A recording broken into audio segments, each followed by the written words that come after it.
People use economic and political terminology without really stopping to think seriously about what these things mean.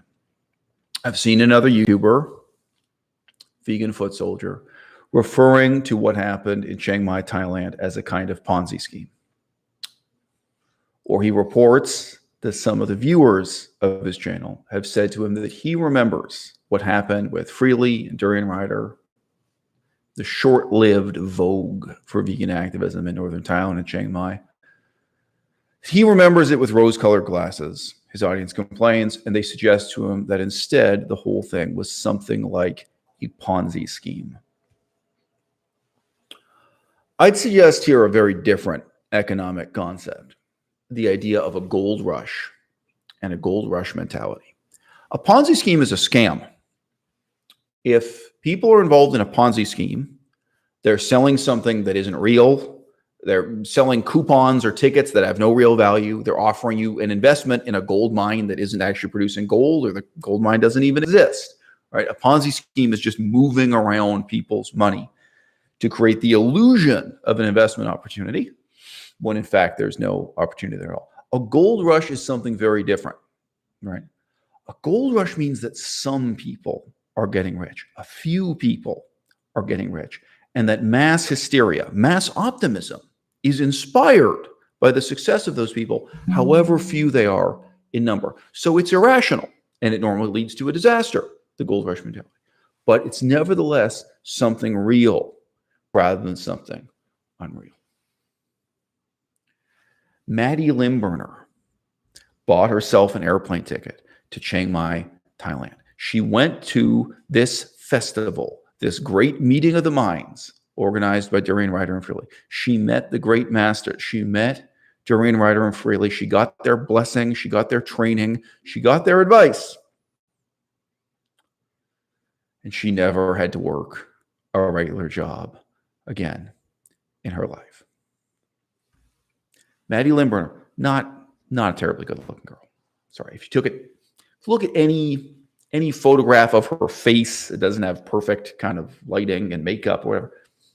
I do not think that when Maddie Limburner was going through high school, to my knowledge, she never went to university, but if she went to university, I don't think anyone was raving about her and telling her that she could be a model, that she could be a movie star. You know, she's kind of normal-looking woman. And there were a whole lot of young women who saw the success of Maddie Limburner and thought, me too. They thought that they also would like to never work a regular job again. They also would like to have this combination of money, fame, power, respect, sex that seemed so tantalizingly close and seemed so attainable for someone who is in every conceivable way mediocre. Maddie Limburner, not a pretty face, not a great athlete, didn't compete at the Olympics, didn't train for any sport ever, right? And she had meteoric success after going to Chiang Mai, Thailand. Now, how many people never had that success? How many people were failures? We'll never know. We'll never have the count. But this is the phenomenon of the gold rush mentality. If it can happen to her, why couldn't it happen to me too? I could be next, right? If one person, if two people, if 10 people can get rich off of this gold rush, why not all of us? Why not 100 people? Why not 1,000 people? This is the danger of irrepressible human optimism, right? When any detached observer can sit back and say, look, not every actor can get a starring role in a Disney movie. It's not going to happen. It's going to happen for one person. It's going to happen for two people, maybe 10, right? We're never going to have a situation in which 100 people, 1,000 people, everyone, in which there's an opportunity for everyone to have the kind of money, fame, power, respect, sex of getting a lead role in a Disney movie. And there were other young women. There were other young women who were better looking than Maddie Limburner. There were other young women who were more talented, more funny, more intelligent, more interesting, more entertaining. There were other young women who were more athletic, who maybe actually had won some competitive sport at some point. There were other young women who knew more about diet or weight loss or exercise or something else to offer, but they weren't successful. right? We all know just what kind of strange lottery fame is on the internet. Now, Vegan Foot Soldier is a very wealthy man. He talks about this pretty openly on his YouTube channel. I've seen him openly refer to it on the internet innumerable times. He doesn't like to specify what his business background is, to what extent his money comes from the stock market or computer programming or something in between that involves them both. He's a very wealthy man. He doesn't worry about money. He doesn't think about money. And broadly speaking, in British culture, there's a tremendous taboo about and against really being honest about money. Give a little example of this where he and I had a perfectly friendly interaction. He made a video many years ago about a particular woman who was here on YouTube. She was a YouTuber who went crazy and got a gun and tried to kill people at YouTube headquarters. So she was an attempted mass murderer, attempted mass shooter, right? Some of you will remember that. I mean, I don't remember her name just because it was a very hard to spell, hard to pronounce name. But Foot Soldier made a video giving his analysis or his perspective on it. And at about the same time, I forget if it was 24 hours later or 40 hours later, but quite soon after he made his video, I made a video giving an analysis of the problem that was completely different. And you know why? Money. Because I said, you know why this woman went crazy? You know why she wanted revenge on YouTube? You know what the conflict was? Money. And here's why. And I broke it down and I presented the facts. That was what she was upset about. She had a number of very successful videos that she was only paid a few pennies for. And it didn't make any sense. She had hundreds of thousands of views. And this is even before the current system of demonetization was really formalized. But YouTube's always been very opaque about that. How is it that some people get rich and some people get successful? And some people, even if your video is successful, you don't get a dime. Someone else gets paid very well for a video that has fewer views than you got. It was a conflict about money. And I will give credit to Foot Soldier. He sent me an email or a couple of emails saying, you know, you're right. And he just said he didn't know why he didn't see it that way, why he didn't think about it. He said, really, you're right. The big issue was money. And he felt that he had been blind to it. They didn't want to, okay? Foot Soldier is a very strange guy. I've known him for years. I tried to talk to him constructively and positively for years, even though he was incredibly abusive, incredibly disrespectful, incredibly defamatory, incredibly damaging towards me for years.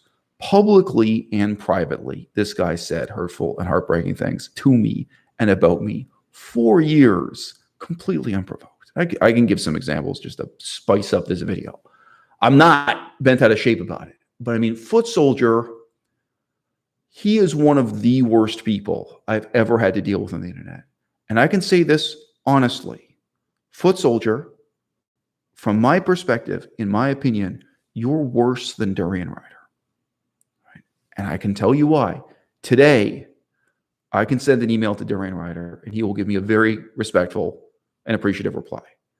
Today, Durianrider learned his lesson. I was honest and on the level with Durianrider for years.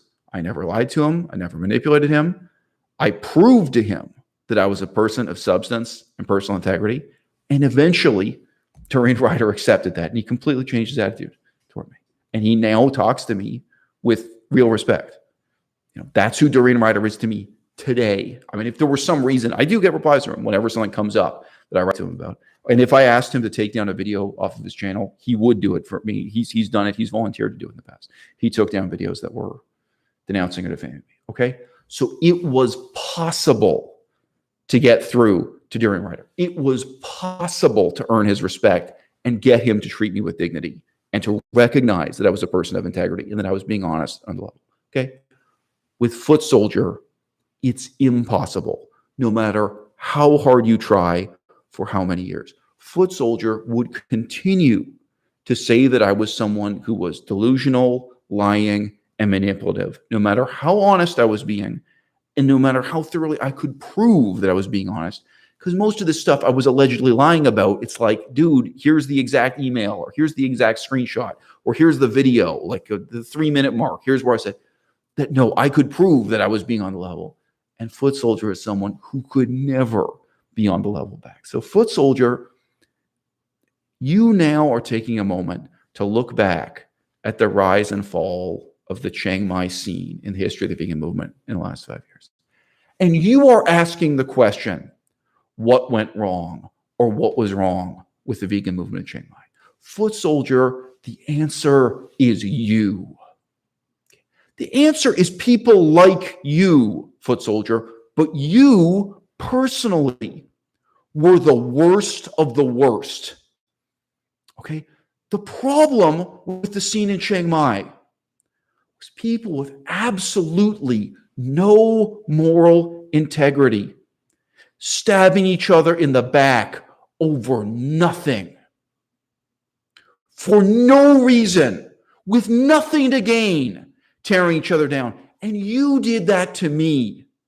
And Joe Best did that to me. Again and again and again. When what I showed you in return, and sometimes what I showed you first, I'd talked to Joe Best for at least a year before he attacked me, right? When what I'd shown him before that happened and after, and in your case, before and after, right, was really a lot of kindness, was really a lot of consideration. I really made an effort to treat you with respect and dignity and deal with your questions on the level, all right, man to man, however you want to put it. Okay. That's what was wrong with the Chiang Mai scene. That's what was wrong with veganism in that epoch, in that era, okay?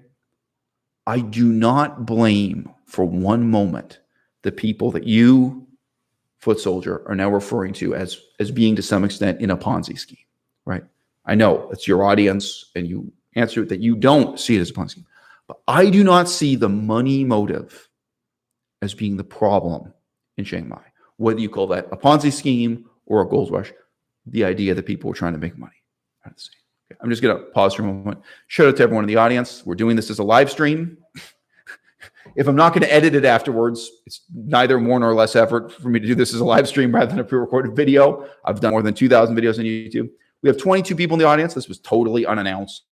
Totally, so it's nice. 22 people have you online. Guys, we only have 4 thumbs up. We are talking about what went terribly wrong with veganism in the last 5 years and the unique locus of Chiang Mai, Thailand, which involves Durianrider, Freelee, and my old adversary, Vegan Foot Soldier, and a number of other unforgettable personalities. Guys, we got 24 people in the audience.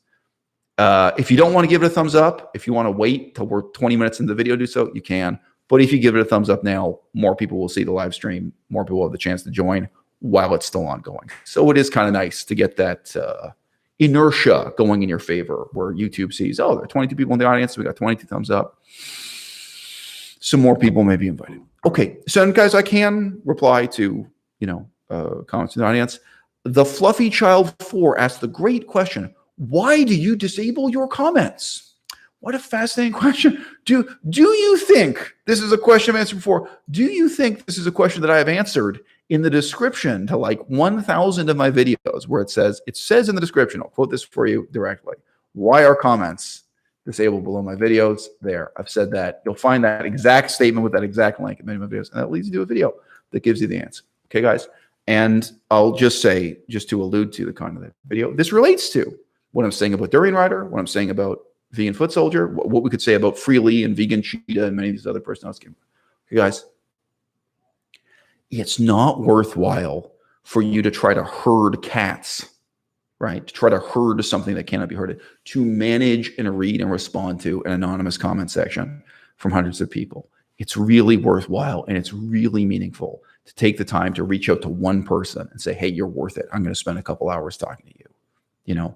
You can spend many, many hours managing comment section. And guys, Vegan Foot Soldier is someone I put many hours into reaching out to and talking to, even though he is subhuman garbage. Okay.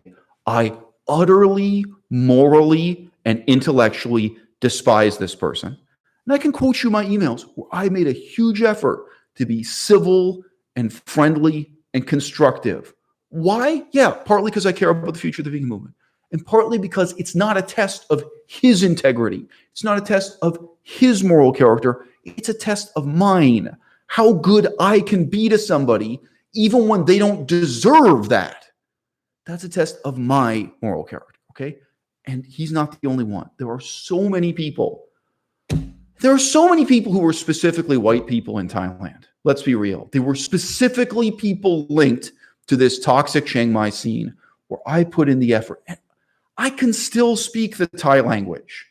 I speak it with a heavy Laotian accent. I used to live in Laos and Thailand. I knew a lot and I cared a lot about the politics in Laos and Thailand, but including Thailand, especially Chiang Mai. It's somewhere I'd lived, it's somewhere I'd visited, it's somewhere I still to this day talk about. Maybe I'm going to end up living there permanently. It's a place I care about and have a connection to. I wasn't just passing through as a tourist. And when I was there, by the way, there might be some people in the audience now. There are other vegans, white European vegans, who met me in Thailand and saw me speaking Thai, saw me relating to those people and how I care about those people. I have a connection to that place of my own that's different from and deeper than anything Vegan Foot Soldier has going for him or Durianrider. I still care. And, you know, I care about the future of Thailand and their transition to democracy and their transition back and forth to military dictatorship. And I was always raising those questions when we talked about this issue. What went wrong in Chiang Mai, the past, present, and future of the vegan movement, and how it is linked to Thailand again and again and again. And let me just say briefly, why does Thailand matter? Okay. At one point, I was talking to about 5 other vegan activists and trying to plan a conference, a meetup. And we went through all these options. They included like New York. I think London was on the list. No, Berlin. London was not. But we talked about, okay, we could do this in New York. We could do this in Berlin. You know, we could do it here, we could do it there. And the only place that made sense was Thailand. It costs so much money for people to fly to New York City and stay in a hotel in New York, even if you are from Texas. Like whether you're flying from Europe or just elsewhere in the United States, to try to have a conference in New York is so expensive that you are better off for the Americans, for the Australians, and for the Europeans meeting in Thailand. So this may not make sense to you geographically, but it makes sense economically. If I want to have an event, still to this day, 2021, if I want to organize an event and I want to invite a few people from Europe, a few people from the West Coast of America, a few people from the East Coast of America, a few people from Australia and New Zealand, and we're all going to meet somewhere and have an event, talk about veganism, vegan politics. Actually, Thailand, still to this day, it's one of the only options we've got. It's one of the only places we've got. It's one of the only. And it's one of the best. And when you add it up dollar for dollar, how much you're going to spend on the airplane, how much you're going to spend on hotels, so on and so forth. Okay? All right. Okay. So what I said before, and the main point I want to make this video is gold rush, the gold rush mentality is something different from a Ponzi scheme. It's something different from a scam. It's something different from a swindle. So Lydia is here. She's remembering 2016. So Lydia, as I recall, in 2016, you were in university getting a degree in chemistry. Now, I forget if that was your master's degree or your BA. It did not occur to you, Lydia, to drop out of university and fly to Thailand to join this gold rush, okay? I spoke to, and I even interviewed for my channel, many young women and young men who dropped out of university or dropped out of high school to go to Chiang Mai to pursue this opportunity, okay? It was, for them, a financial opportunity they were making sacrifices for. This is something Foot Soldier is blind to. It's not a scam. It's not a Ponzi scheme, but it was a gold rush. There were a small number of people who were successful. People thought, oh, look at Tess Begg. Tess Begg met up with Durianrider and Freelee and got their blessing. Look at Bonnie Rebecca. Bonnie Rebecca met up with Freelee and Durianrider and did a collab and did some videos together. God, there was now she never has to work a normal job again in her life, right? There was this gold rush. The idea that you could be the next Tess Begg, that you could be the next Bonnie Rebecca. Now, I'll digress here just for a moment to say, what do you think Tess Begg's financial situation is today? I think it's a tragedy. And I was already saying that at that time, okay? I said to Tess Begg and to the audience and anyone who listened, don't do this. Don't drop out of high school. You will ruin the rest of your life even if you are cursed with short-term success. That's exactly what happened to her. So the last time I looked at her channel, she maybe got 7,000 views on a video, and she only is putting up one video in 3 months. So let me tell you something, 7,000 views pays nothing. Nothing. Now, if you're uploading a video every single day that has 7,000 views, it adds up to a little bit. This is still not something you can live on. This is not a career at 7,000 views. It's not. But she's doing a video of how to take fried chickpeas and add them to a sweet potato. It's the most boring crap about, oh, yeah, that's a great idea. Yeah, it's a sweet potato with chickpeas. And she's getting 7,000 views. She is stripping down and showing off 95% of her body on Instagram for those 7,000 views, right? And this combination of chickpeas and sweet potatoes and tits and ass won't pay her rent. And she can never go back. She can never go back to high school. She can never go back to college. She can never become that person she might have been. And you can never put the genie back in the bottle. You can never have your privacy back. You can never have your dignity back. You will always be the person who pursued a career of vegan recipes and softcore porn on the internet, starting as a teenager. That is going to be like a tattoo you wear emblazoned on your face for the rest of your life. By the way, guys, another brief digression here. I am not saying that I'm perfect. I made all kinds of decisions I regret in my life. There were all kinds of decisions I made, and I have to wear them as a tattoo for the rest of my life. When I show people my resume, this is pathetic, but it's true. It's like, oh, you did humanitarian work in Cambodia. You're a bad person.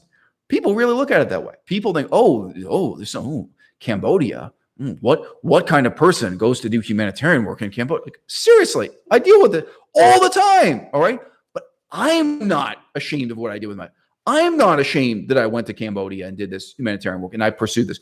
I'm not ashamed of my successes and I'm not ashamed of my failures. I can say this straight up. Test bag. My failure is better than your success. Okay. What you dropped out of high school to do was not worth doing compared to high school. She didn't drop out of high school to do humanitarian work. She didn't, there are wonderful things you could drop out of high school to do.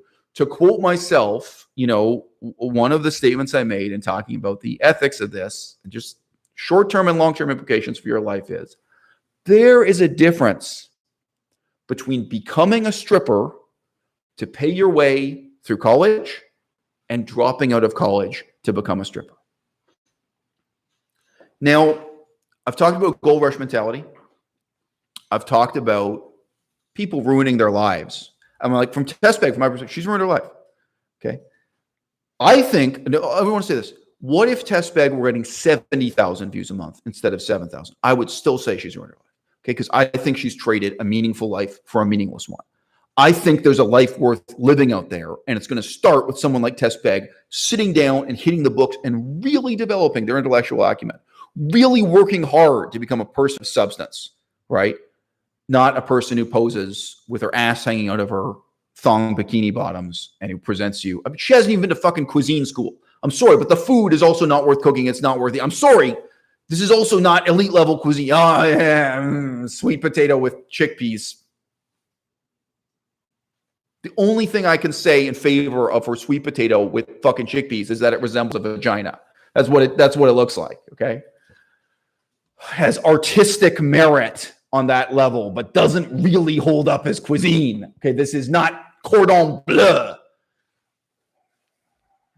Go to cordon bleu. Learn to make food that really resembles a vagina. Okay.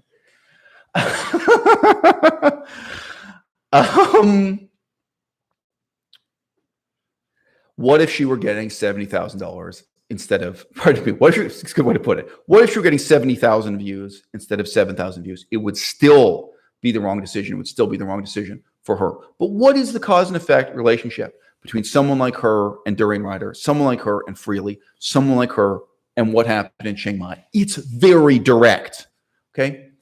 I knew another guy, and I've actually spoken to him on this YouTube channel. He's interviewed me on this YouTube channel. He was someone we spoke to at length, collaborated with for a couple of years. I knew another guy who was a moderately successful YouTuber himself. So he had money coming in from YouTube, and he knew how little the money was. Like he knew when you have a video with only 2,000 views, when you have a video with 20,000 views, when you have a video with 200,000 views, it's really a lot less money than people think it is. He'd had some success on YouTube. And he had a girlfriend. And so I was friends with him. I was never friends with his girlfriend.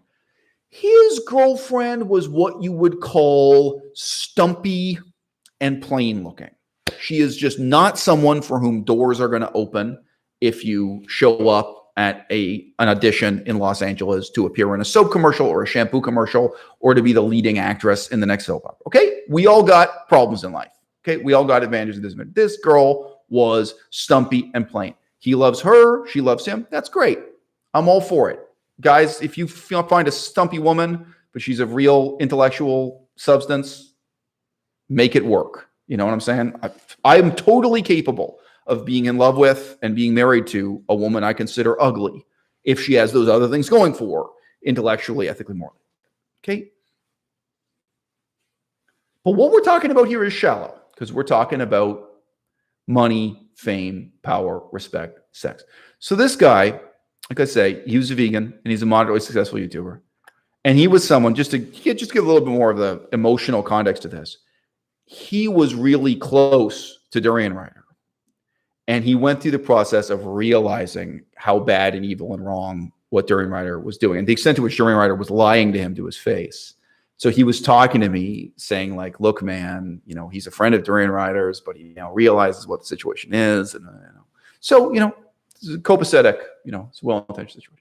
But, you know, he wasn't someone who came out and publicly condemned Durianrider, but he wanted to talk to me and get on bait. He was figuring out what was true, what was a lie. And, you know, he was kind of putting his own conscience to rest. He was trying to feel better about himself by talking to me because he knew he'd been involved in some of this more dark and evil stuff. So this guy meets Durianrider face to face. They'd met many, many times, but he meets him with his girlfriend. And Durianrider is taking his girlfriend aside and saying to her, with passion and conviction, saying to her, baby, you're never going to have to work another day in your life again. As soon as you get on YouTube and you follow these 6 easy steps, the money's going to be rolling in. Here's how you make it happen. You know, and he's saying, hey, I'm the man who made Freelee famous. And I'm the man who made Bonnie Rebecca and all these, and High Carb Hannah. I'm the man who made all these people into a star. And if you work with me, you're going to be the next. It's going to be great. Here's what you need to do. 1, 2, 3. It's so easy. And then you're going to have so much money and so much fame, and you're never going to have to work a job in your life. And you know, okay, if I worked in stand-up comedy, I would never talk to comedians this way. I would never tell a comedian, you're so funny that you can just go ahead and leave all your furniture behind and move to New York City and start doing comedy gigs, stand-up comedy. And that's it. You're never going to have to work. That's it. It's a sure thing. Like, even if I personally thought this person was hilarious, I would never say that. I would say, look, it's a terrible risk. A large percentage of people, it ruins their lives taking that risk, taking that gamble. Okay. People were moving to Chiang Mai with that same spirit, with that same gold rush mentality, that they would be a star, that they would never have to work another day in their lives, right? And they were being told directly and passionately, sure, sometimes by email, but often face to face by Durianrider, you are going to be a star. You are never going to have to work another day in your life. And here's how it works. I'm going to tell you the secrets that changed my life, that changed Freelee's life, that changed Maddie Limburner's life, now known as MadFit, that changed these people's lives forever. Anybody can do it, and it's going to happen to you because you're special. So many young women want to hear that they're special. So many. You know?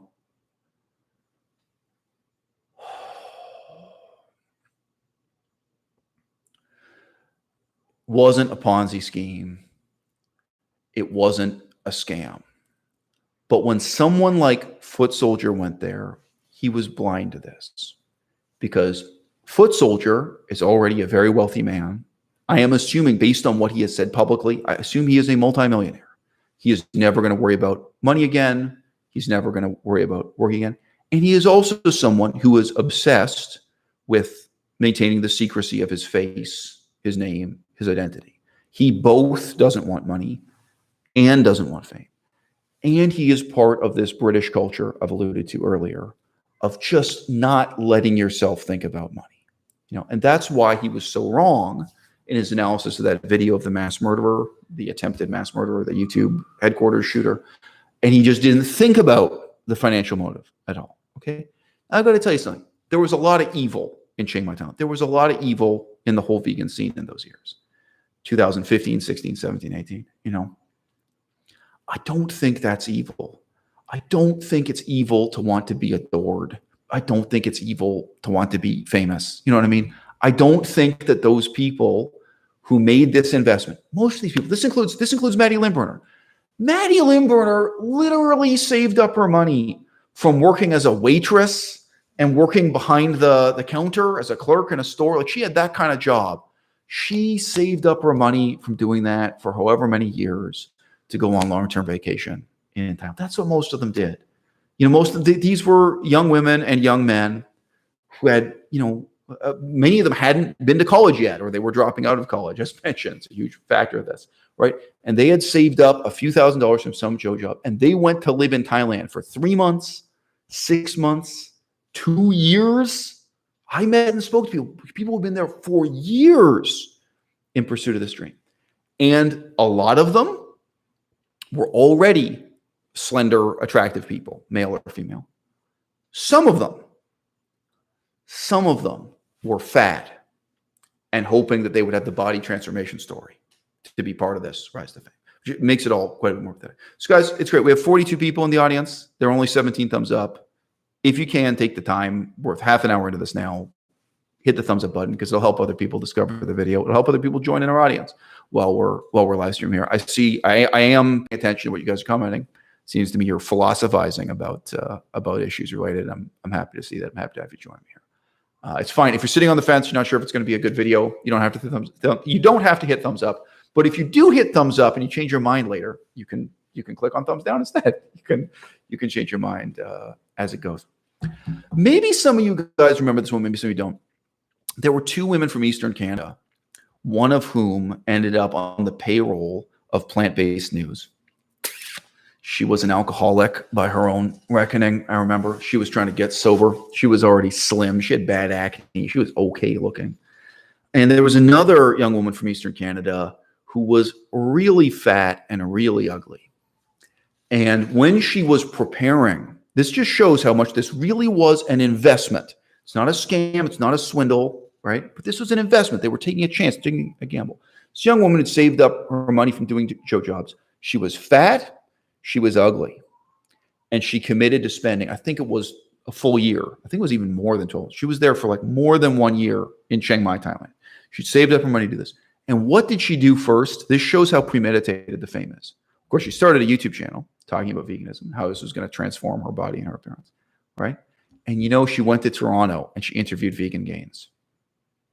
And that was when interviews with Vegan Gains were hard to get. He wasn't yet the gregarious social creature. So there's this fat, ugly woman, and she goes and she interviews Vegan Gains. And for her channel, that's a relatively large number of views. That's a kickstarts her fame. So, she's got stars in her eyes. She goes to Chiang Mai, Thailand. She never lost the weight. She never got in shape because the fitness advice is terrible. I've made several videos about it. It was the blind leading the blind. There were people who were already beautiful and in good physical shape before they showed up. But the people who joined hoping to lose weight, like Joe Best was just as fat and out of shape at the end as he was at the beginning. I mean, there were so many of these people. And there were people who gained weight. There were people who became fat while they were there on this particularly ridiculous diet. I mean, despite the tropical heat and being on a vegan diet in Thailand, you managed to stay fat or get fatter. Woo. But of course, it wasn't just about body image. It was about money, fame, power, respect, sex. That young woman, I remember at the very end of her time when she was giving up on Thailand and going back to Canada, she announced that, so she'd given up on various dreams. And, her YouTube channel remained in total obscurity, 200 views here and there. Channel, a few people like me knew it existed. And I remembered her from that interview with Vegan Gains. And I talked about Vegan Gains too. I remember that. And she's an awful person too. I interact with all these people to some extent. And, you know, when she was going back to Canada, she said, okay, she'd given up on, well, she didn't say that. Implicitly, she was admitting she'd given up on the fitness and the vegan activism. But she decided that what she really loves is acting and being an actor. And she was going to go into comedy, as if her YouTube channel had ever shown any talent or capacity to do comedy whatsoever. Okay, but my point is that every stage of that woman's story, when she was saving up her money and packing her bags, interviewing vegan gains, and then going to Thailand and renting a home in Thailand for a year, and then spending a whole year trying to get that magic to rub off on you, trying to get that collaboration with Freelee and Durianrider. Okay? This was a gamble. This was an investment people made. All right? And someone as stupid and delusional and self-serving as Vegan Foot Soldier can show up and walk through the middle of it repeatedly. He went back there. He made several trips. He can show up again and again and think that this is all just positivity and goodwill and love and cooperation, right? He just thinks this is wonderful. And he can't see the desperation. He can't see the struggle. That these are people who took their life savings and put it on the line, and they're just trying to make it. And yes, if Durianrider whips out his camera and films people, they're going to smile and they're going to laugh and they're going to cheer and they're going to show that they're so happy to ride their bicycle up that hill for the 300th time, the same boring bike trail up the same boring hill on the outskirts of Chiang Mai.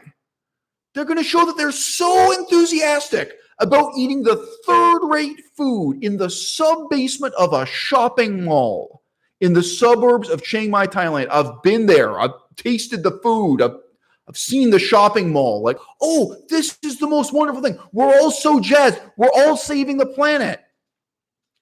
Dude, it's about money. These are people who've invested everything they had to invest. They're giving everything they have to give. And for them, the audition never ends. Every day they upload to YouTube. Every day they post on Facebook and Instagram. Every day they're trying to spend time around Durianrider or Freelee or any social media influencer who can offer them a step up, which included me when I was there. These people treated me like I was famous because when they're looking at me, they're looking at a meal ticket. If they can get a hit video or a controversial video talking to me, oh, maybe this is the chance. Maybe this is the opportunity. They are clout chasing, right? Yeah, why do you think the energy was so different in Chiang Mai, Foot Soldier? Why do you think it was so different from going to a real political animal rights conference, from going to a conference where people are sitting down and really talking about how do we influence government policy? How do we change the world? How do we change people's diets? You know what I mean? Like, why do you think the energy is so different? That's why, okay? It's about money, and it's not just about making money, right? It's about recuperating your loss because these people already have invested so much. They've given everything they had to give, okay? They have given it their all. And almost every single one of them failed. The failure rate is above 99%.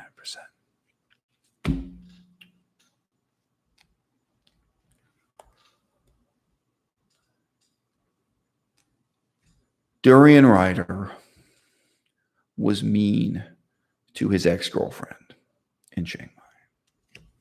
He had a short, chubby, blonde ex-girlfriend who was also much, much younger than him. And he was mean to her.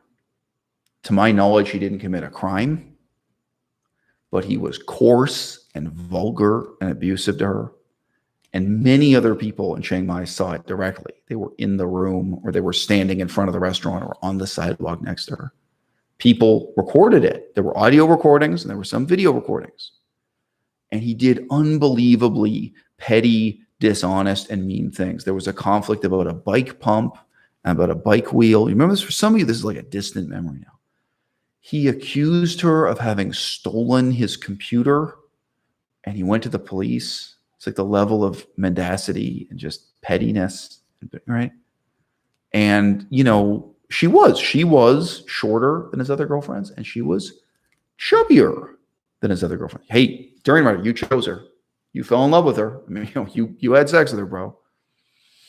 But he was also very cruel to her about that she was too fat to ever be famous the way his other girlfriends, several of them, not all of them, but several of his other girlfriends have become famous, have gained a large audience. That she was not beautiful enough, that she was not slim enough to become famous. Okay. It was really dark. It was really dishonest. It was really low. It was really shameful. All right. That was at the stage when the only people in Chiang Mai, the only people who were still supporting Durianrider, still supporting Freelee, and still chasing this dream were people who had tolerated and witnessed so many lies, so much backstabbing, and so much of what could authentically and sincerely be called cancel culture coming from Durianrider and Freelee themselves. Durianrider did not hesitate to lie to the police. Durianrider did not hesitate to threaten people with prison and say he was going to go to the police. Durianrider did not hesitate to threaten to have people beaten up, stabbed, dragged off to the police, put in a prison cell. Durianrider did not hesitate to make allegations and accusations about people that really could plausibly ruin their lives forever, make it impossible for them to have a job. And people saw him do this again and again and again, not just to me, to boring people like Brianna Jack Fruitson, just stupid, boring, harmless people that he created conflict with out of nowhere. And Freelee was just as bad and sometimes worse. Okay. What is the situation now in 2021? Still to this day, Foot Soldier on his YouTube channel is blaming me and holding up Durianrider and Freelee as the heroes in this story.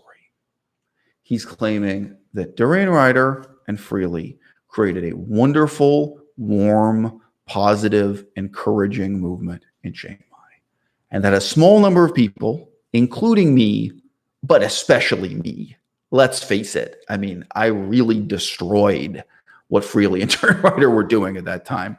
I had this really dramatic effect on everything going on in that movement. It was impossible to ignore. People like Brianna Jack Fruitson had a relatively trivial impact on it. People like Joe Best had some impact, but relatively trivial.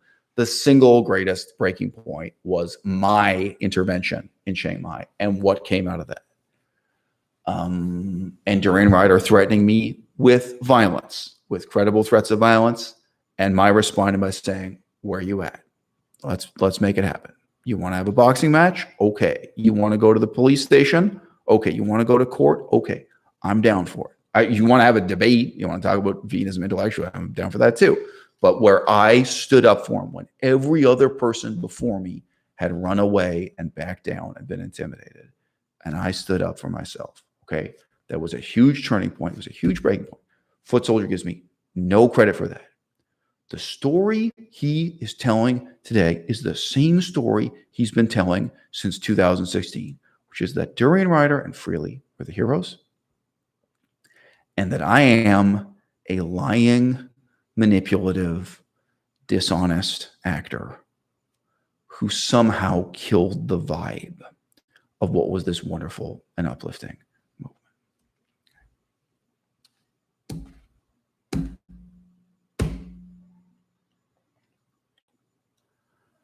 I have said before, I'm going to say again, I do not create YouTube videos for the stupidest 40% of people in my audience.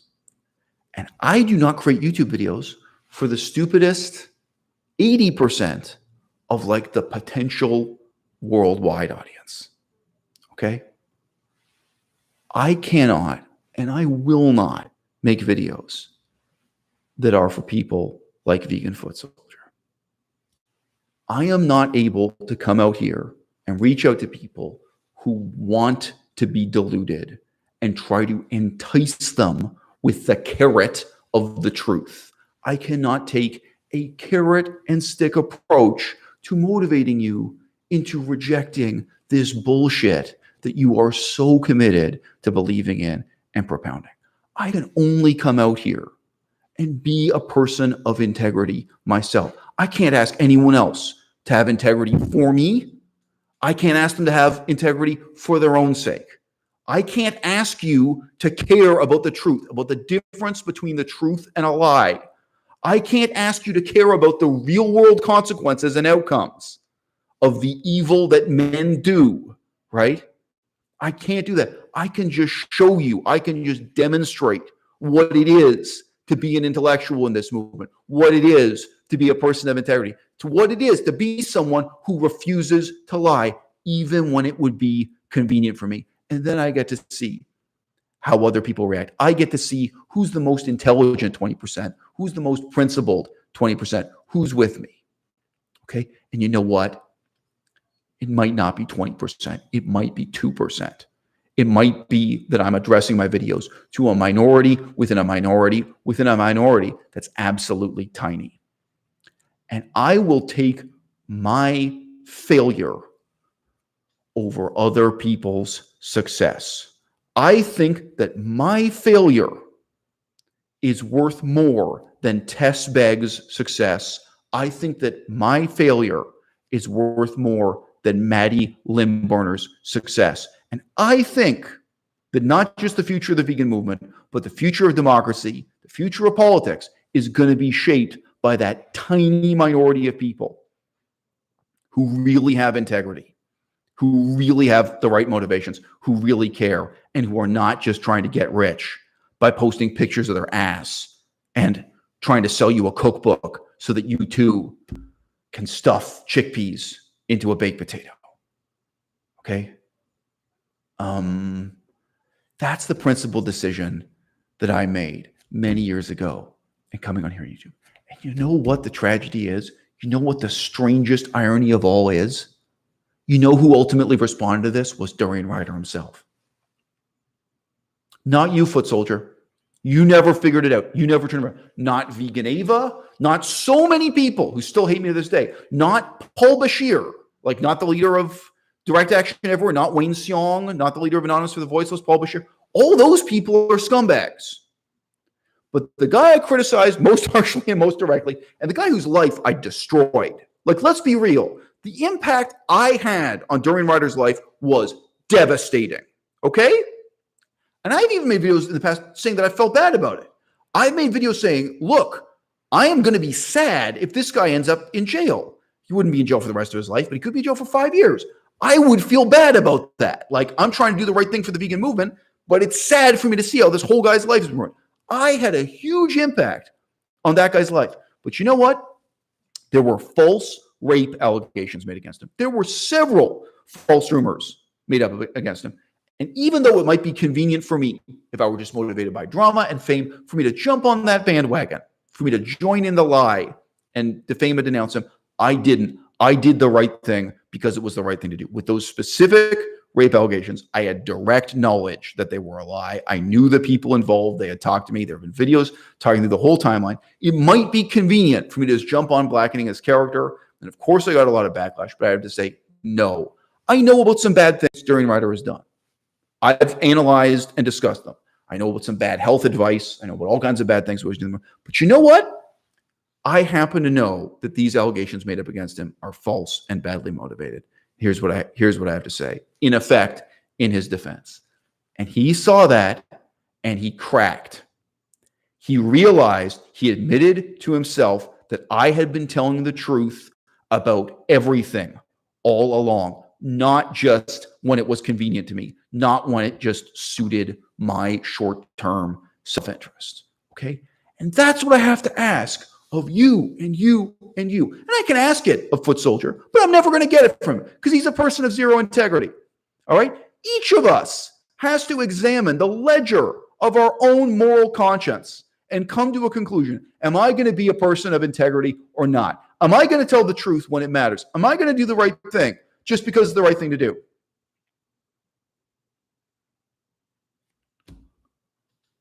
Or else what? what alternative have you really got?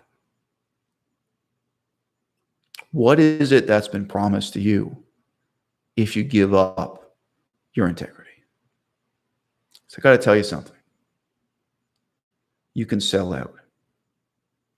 And the odds are you'll never even get the little pittance of money and fame that people like Tess Begg managed to get out of this movement. You'll never get the little pittance of money and fame that people like Vegan Cheetah and Joe Best and Foot Soldier himself did. One of the reasons to be a person of integrity and do the right thing is just because the alternatives, although they may seem enticing in the short term,